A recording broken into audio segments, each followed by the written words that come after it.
વિદ્યાર્થી મિત્રો, હવે આવશે 10મો, 11મો અને 12મો દાખલો. હું તો કહું આ ત્રણમાંથી એક દાખલો પૂછવો જોઈએ. આ સિવાય પણ એક દાખલો તમને સ્વપ્રયત્ને ગણવા પણ આપીશું, પણ આ ત્રણનો બરોબર આપણે ગણીશું અને મજા લઈશું. ચલો 10મા દાખલાની રકમ અંદર આપેલી છે, તેમ છતાં મારે લખવી પડશે, પણ એને શોર્ટકટમાં પુસ્તકમાં બનાવીને લખીએ. ત્રણ પરિણામો છે: A ની સાંદ્રતા, B ની સાંદ્રતા અને પ્રક્રિયા વેગ. આવું નહીં લખ્યું હોય, પણ તમારે A ની સાંદ્રતા, B ની સાંદ્રતા અને પ્રક્રિયા વેગની જગ્યાએ R તરીકે લખેલું છે. કિંમતો મૂકી દઈએ. A માં છે 0.2, 0.2 અને 0.4. 0.2, 0.2 અને 0.4. 20, 20 ને 40 લખીએ. ઘણા આવો બી પ્રશ્ન કરે, સાહેબ માં ચોપડીમાં તો 0.20 લખ્યું, તમે તો 0.2 લખો. એટલે આ ભાઈ 0.2 લખો, 0.20 લખો, 0.200 લખો, હરખું જ થાય. ચલો નીચે 0.30, 0.10 ને 0.5. 0.30, 0.10, 0.05. પ્રક્રિયા વેગમાં 5.7, 10 ની -5. 5.7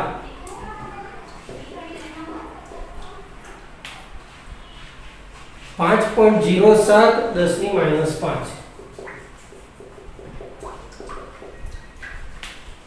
1.43, 10 ની -4.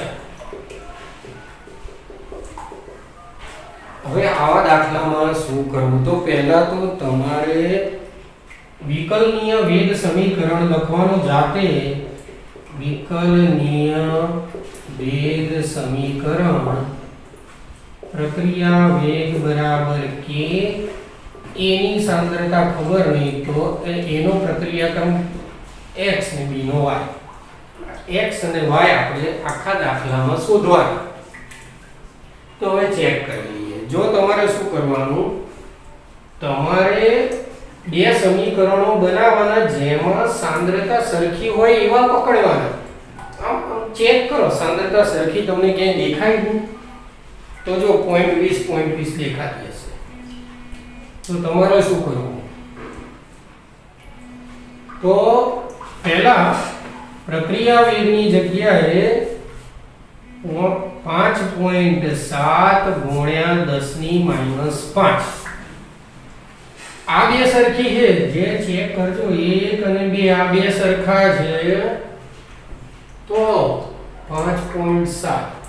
તો એવું ના થાય કે સાહેબ 5.07 પહેલા લીધું હોત તો લેવાય, પણ આપણે મગજમાં એવું યાદ રાખવાનું, મોટી સંખ્યા વાળો ઉપર લખવાનો, નાની સંખ્યા વાળો નીચે લખવાનો.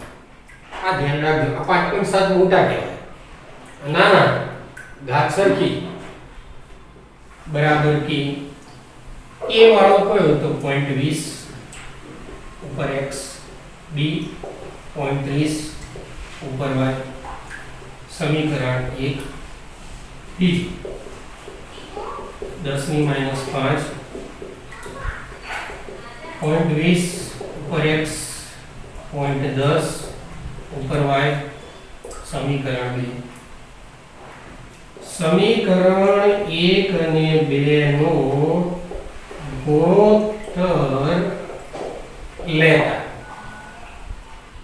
તો ગુણોત્તર લો. 5.7, 10 ની -5.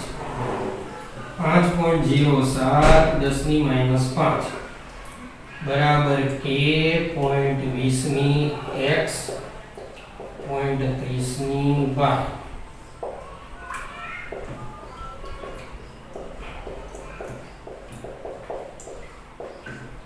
હવે આવડી ગયા. આનો ભાગાકાર તમે કરી લો કેટલો આવે છે. આનો તો આશરે 3 ની y ઘાત આવશે. આનો ભાગાકાર એકવાર તમે અંદર ચેક કરી લો તમારામાં કેટલો આવે. 5.7 ને 5. 0.7 એનો ગુણોત્તર તમારે લેવાનો છે.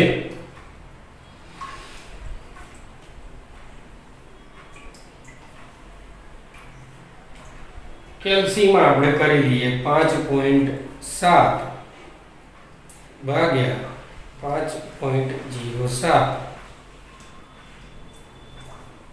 લગભગ 1.124 આવો સામે લખવાનું 3 ની y. હવે આનો log લઈ લેવાનો, log 1.124 y log 3. હવે 1.124 નો log લેવા, log લઈ અને ગણતરી કરીએ કે કેટલો થાય 1.124.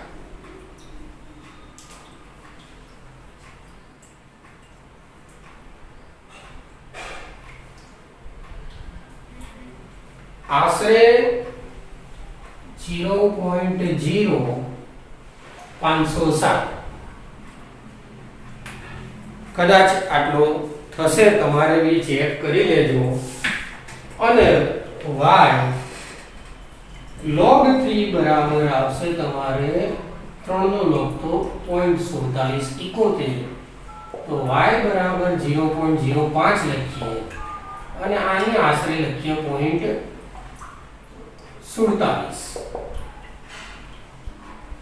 તો કદાચ આનો 0.05 ભાગ્યા 0.4771 તો 0.1 આવે. હવે 0.1 એટલે પૂર્ણાંક સંખ્યા ગણીએ ને આપણે તો કોની નજીક થાય? જેમ કે 5.9 લઈએ તો 6 ની નજીક થાય, 4.8 લઈએ તો 5 ની નજીક થાય, તો 0.1 કોની નજીક થાય? તો આશરે લગભગ 0 થાય. તો પછી b ની સાપેક્ષે પ્રક્રિયા ક્રમ બરાબર 0. એટલે એક વસ્તુ થઈ ગઈ. બાકી શું રહ્યું? બાકી રહ્યું a ની સાપેક્ષે પ્રક્રિયા ક્રમ. તો ગમે તે એક સમીકરણ આમાંથી લઈ લો. માની લો કે પહેલું જ ઉઠાઈ લઈએ આપણે આ 5.7 વાળું બધું. 5.7 10 ની -5 બરાબર કે 0.2 ની x 0.3 ની y. હવે તમને પેલું તો x વાળું પદ તો મળી જ ગયું છે કે એનો b ની સાપેક્ષે પ્રક્રિયા ક્રમ કેટલો છે? 0 આવી ગયું. વાત કઈ રહી? વાત હવે તમે આ એક સમીકરણ લીધું, હવે બીજું એકાદ લઈ જોઈએ તો એના ઉપરથી આપણને ખ્યાલ આવી જશે કે શું કરવું અને શું ના કરવું. બરોબર? ધારો કે આ બીજું સમીકરણ 4 વાળું લઈએ અથવા એનું એ જ ફરીથી તમે લેશો તો પણ એમાં x વાળું પદ તો ઉડી જશે, એટલે બીજું આવે y બીજું પદ. તો એમાં 1.43 ગુણ્યા 10 ની -4 છે. આપણે નિયમ એવો રાખ્યો હતો કે ભાઈ શું કરીશું, તો આપણે મોટી રકમ પહેલા લખીશું. તો આ 1.10 ની -4 વાળો ભાગ મોટો કહેવાય, એટલે એને પહેલા લખીએ. એને લખીએ તો શું આવશે? 1.43 10 ની -4 ભાગ્યા 5.7 10 ની -5. આ છેલ્લું અને પહેલું મૂક્યું.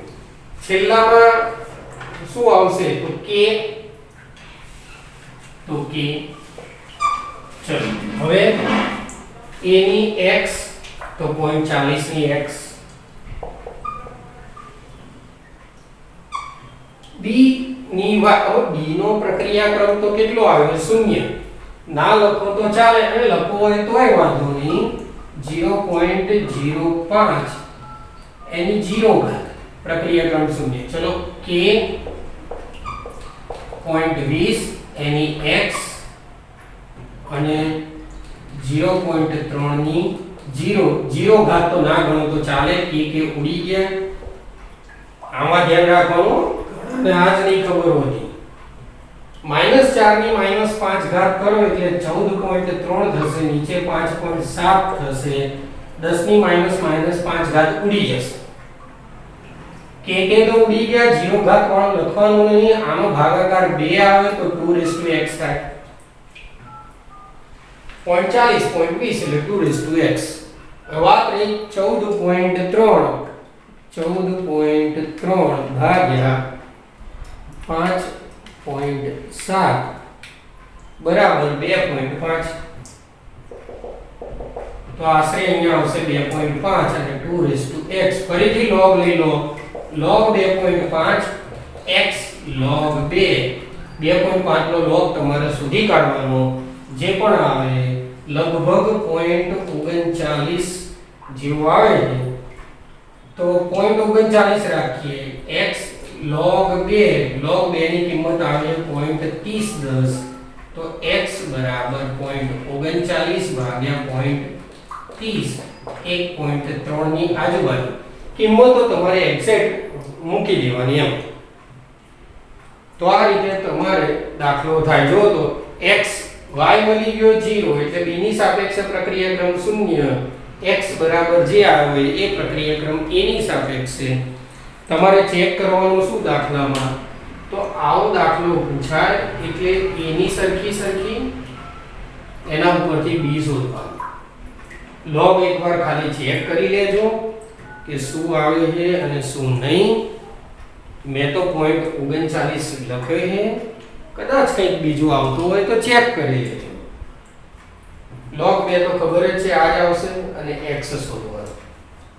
તો આવો દાખલો સારો એવો તમારે IMP રહેશે. આવો જ બીજો દાખલો કમ્પ્લીટ આપણે 11મો જોઈશું. 11મા દાખલામાં આના જેમ જ કરવાનું છે. એટલે 11મો દાખલો IMP છે. તમારે ખાલી થોડું જ મગજ દોડાવો. અડધો દાખલો તો આના જેવો જ છે, બાકી અડધો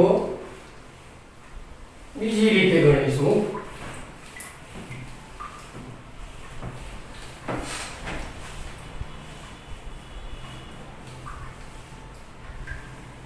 ચલો 11મો જોઈ લઈએ. 11માં આ રીતે કોષ્ટક જ છે. a ની સાંદ્રતા, b ની સાંદ્રતા અને સામે પ્રક્રિયા વેગ. તો હવે અહીંયા a ની સાંદ્રતા, b ની સાંદ્રતા અને પ્રક્રિયા વેગ આ રીતે. a ની સાંદ્રતા 0.1 0.3 0.3 ને 0.4 0.1 0.3 0.4 0.1 0.2 0.4 6 ગુણ્યા 10 ની -3 ઘાત 7.2 ગુણ્યા 10 ની -2 2.88 ગુણ્યા 10 ની -1 2.4 10 ની -2 આ રીતે આપે. ત્રણ વસ્તુ શોધવાની છે. a ની સાપેક્ષે પ્રક્રિયાક્રમ, b ની સાપેક્ષે અને વેગ અચળાંક k. ત્રણ વસ્તુ. કઈ નહીં, નિયમ અનુસાર તમે સરખી સાંદ્રતા પકડો. a ની સાંદ્રતા સરખી અહીંયા છે 0.3 પહેલા વિકલનીય વેગ સમીકરણ પ્રક્રિયા વેગ બરાબર k બોક્સમાં a ની x b ની y. આપણે x અને y આ બે વસ્તુ શોધવાની. જોઈ લઈએ પહેલું સરખું કયું, a માં 0.3 સીધો ગુણોત્તર જ લઈ લઈએ. આ લાઈનમાં જઈએ તો 7.2 લખ્યું છે, આ લાઈનમાં જઈએ તો 2.88 લખ્યું છે. 2.88 ની 10 ની -1 છે અને 10 ની -2 છે. એટલે મોટો કયો કહેવાય? -1 વાળો. અને -2 કરીશું તો 28.8 થશે. તો સીધું એ રીતે લઈએ 28.8 10 ની -2. જો આ ત્રીજા નંબરની લાઈન છે એની વાત છે. -2 કેમ થઈ ગઈ? અહીંયા ઉપર -2 છે એટલે આની -2 કરે.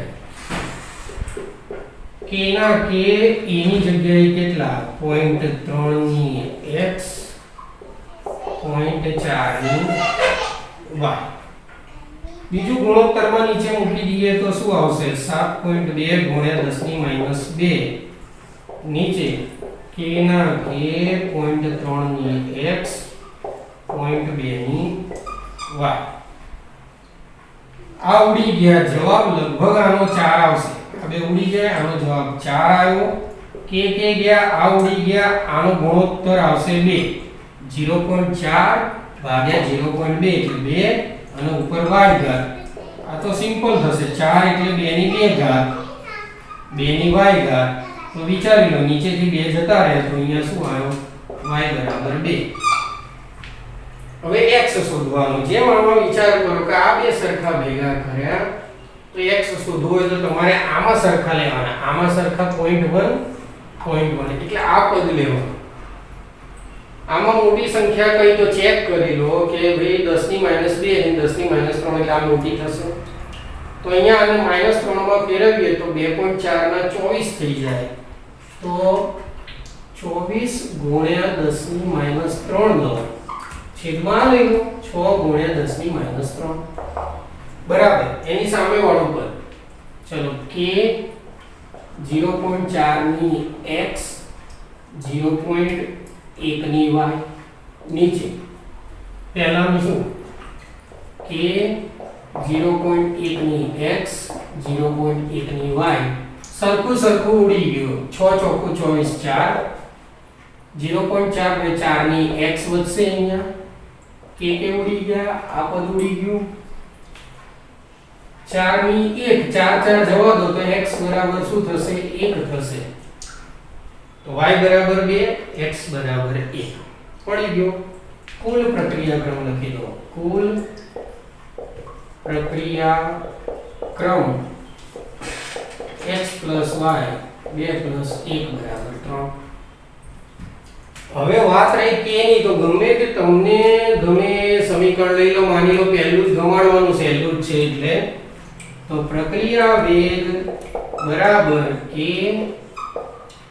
a ની x b ની y. આ સૂત્ર મેં હતું એમાં પહેલાની કિંમત મૂકો. પહેલું કયું? 6 ગુણ્યા 10 ની -3 k a બરાબર કેટલા આયા? a ની કિંમત કેટલી? 0.1 b ની 0.1 0.1 x બરાબર 1 0.1 y બરાબર 2 10 ની -3 k. આ શું થાય? ખરેખર 10 ની -1 થાય. એની એક ઘાત 10 ની -1 એની પાછી 2 ઘાત 6 ગુણ્યા 10 ની -3 બરાબર k ગુણ્યા 10 ની -3 10 ની -3 ઉડી ગયા. k બરાબર 6. પાછળ એકમ લખવાનો રહ્યો. એકમ માટે ફરી એકવાર યાદ કરો કે મોલ પ્રતિ લિટર 1 માઈનસ કેટલો પ્રક્રિયાક્રમ? 3. તો અહીંયા લખો 3 સેકન્ડ ઇન્વર્સ. તો 6 મોલની -2 લિટરની 2 અને સેકન્ડ ઇન્વર્સ. આ રીતનું થાય. તો આ તમારો 11મો અને IMP દાખલો. ફરી એકવાર ચેક કરી લેજો. સરખા પદો ઉડાડી દો. y મળી ગયો, x મળી ગયો. કુલ પ્રક્રિયાક્રમ ગમે તે સમીકરણ લેવાય. મેં પહેલું લીધું સહેલું હતું એટલે તમે ગમે તે લઈ શકો. તો આ તમારે 11મો. 12મો દાખલો આપણે તમને સ્વપ્રયત્ને ગણવાનો. થોડી હિન્ટ હું આપી દઉં બરોબર. તો એ તમારે કરવાનું રહેશે. જોઈ લઈએ. આમાં પણ એવું જ છે. a અને b ની સાંદ્રતા અને પ્રક્રિયા વેગ. તો શું કરવું શું નહીં બધું તમને કહી દઈએ એટલે તમે સ્વપ્રયત્ને ગણજો એને. પણ 100% 11મો દાખલો તમારે તૈયાર કરવો. કદાચ તો પરીક્ષામાં 11મો જ પૂછાશે. તેમ છતાં 0.1 ડેશ 0.4 ડેશ 0.1 0.2 0.4.2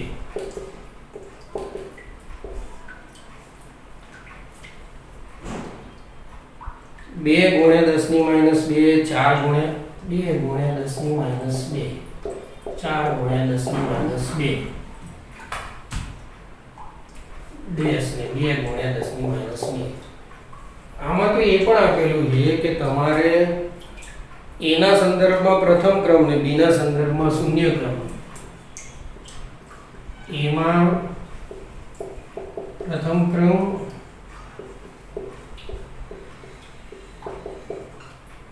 તો આ તો સહેલું થઈ ગયું પહેલું તો પ્રક્રિયા વેગ કે પ્રથમ ક્રમ એટલે ઉપર 1 ઘાત શૂન્ય ક્રમ એટલે b ની ઉપર 0 હવે આ એક તમારું મેન સમીકરણ છે કે તમારે જે કરવું હોય કરાય આની મદદથી પહેલું જો તો તમારે માની લો કે k શોધવો હોય તો પહેલી કિંમતો મૂકી દો 1 2 અને 3 તો k મળી જશે બીજામાં a શોધવાનું કીધું છે તો બાકી કિંમતો મૂકી દો એટલે પહેલા k શોધી કાઢો બરાબર પહેલા આની મદદથી k શોધવાનું પછી આમાં બાકી બધી રકમો મૂકો એટલે પ્રથમ k શોધવો અને બાકી બધું મળી જશે સમીકરણ આ જ ઉપયોગ કરવાનો રહેશે બીજું એક પણ સમીકરણ આમાં નહીં આવે એટલે કોષ્ટક તમારે એ રીતે પૂર્ણ કરવાનું રહેશે ત્યારબાદ 13મા દાખલામાં t1/2 ગણવાનો છે એક જ ગણાઈ દઉં બાકી તમે સ્વપ્રયત્ને ગણી લેજો 13મો દાખલો પ્રથમ ક્રમ સૂત્ર k બરાબર t1/2 નું સૂત્ર t1/2 બરાબર યાદ કરી લો પ્રથમ ક્રમમાં t1/2 નું સૂત્ર 0.693 k એમાં k બરાબર ગમે તે આપણે માની લો k બરાબર 200 સેકન્ડ ઇન્વર્સ તો તમારે t1/2 લેવો હોય તો શું લેવાનું t1/2 0.693/200 જે જવાબ આવે તે સેકન્ડ અહીંયા મિનિટ આપ્યું હોય તો મિનિટ ને કલાક આપ્યો હોય તો કલાક ને વર્ષ આપ્યો હોય તો વર્ષ એ રીતે તમારે t1/2 શોધવાનું રહેશે આ તમારે હતો 13મો દાખલો 1 થી 13 દાખલાની પ્રેક્ટિસ તમારે કરવી IMP દાખલો કયો થશે બીજો થશે 9મો થશે 10મો 11મો 12 બરાબર ફરી એકવાર અહીંયા લખી દઉં છું કે તમારે 2 9 10 11 12 આ દાખલાની પ્રેક્ટિસ ખાસ કરવી વધુ દાખલા પછી ફરીથી મોકલીશું